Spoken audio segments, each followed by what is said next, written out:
Good afternoon. My name's Chris Brown from Morgans Financial. Still the first day of the Noosa Mining Conference, and you might be able to see it's a very busy conference, I think the biggest so far. It's the 14th iteration of the Noosa Mining Conference, and I'm with James Wilson, who's the Managing Director of Alchemy Resources. I usually ask people a little bit about themselves to start with, but I'm going to tell you about James because I worked with him for 5 years. James is a geologist. He's worked in West Africa. He worked in China before the advent of President Xi. And he's worked in Australia, of course. He worked for Morgans for a while, and we were analysts together, and I think we're friends. I've got a lot of respect for James and his energy and drive, and James was involved for 5 years, although this Noosa conference is put together by Phil Dickinson and his group. James really drove the attendance from Perth, getting around and beating up the junior resources companies, getting them to come over to Noosa and experiencing it, and then going back and telling their friends how good it was. So I'm going to put a lot of the success of this conference down to James. James now the MD of Alchemy Resources, as I say. James, it's not one that I follow officially, but I sort of follow it. But can you tell us about Alchemy and what you're doing? Yeah, thank you very much for the humbling intro. And look, you know, the summary of what Alchemy is we've got a bunch of different commodities. I'd be frank, we're not a commodity windsock company. We're not just going for the nearest thing that's shining today. We had a portfolio of assets that are now some of them up to 2 decades old. So the focus at the moment is on 3 areas. There's the lithium in Kalgoorlie, which is actually lithium and gold. We sit right next door to Global Lithium Resources. We in fact surround them on every angle. They're pushing very rapidly towards a development play there at a mining operation.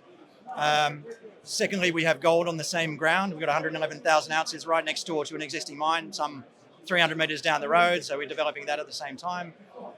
We have another asset near Meekatharra, which is a joint venture with the good guys at Catalyst Metals, which I'd say have a look at the presentation, good turnaround story. 20% free carried interest on an asset out there with resources in ground. We have iron ore in the same area that we're rapidly developing on a mining lease. And ultimately, sort of the rest of the portfolio is a bunch of assets in New South Wales where we've got 340,000 ounces of gold in resource at overflow. A few k's down the road, we've got a project called Yellow Mountain. Now, that's probably the most important for us at the moment. We've got a land access agreement with the Aboriginal group. We're waiting for the Resources Minister to sign off on that to give us access in there.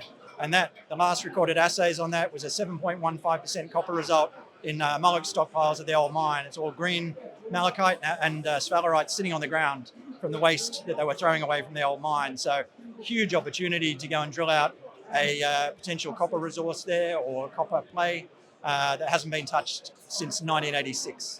So a lot to go on with, a lot to deal with in terms of the portfolio. There's a number of moving parts. We've got a great team. We've got finance in the bank. We've got over $3 million in cash.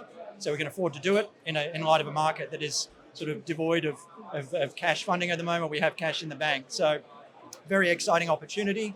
And any one of those assets could actually push towards a potential development play in the sort of medium term, we think. James, what's the next step in terms of exploration? Have you got any drilling programs coming up?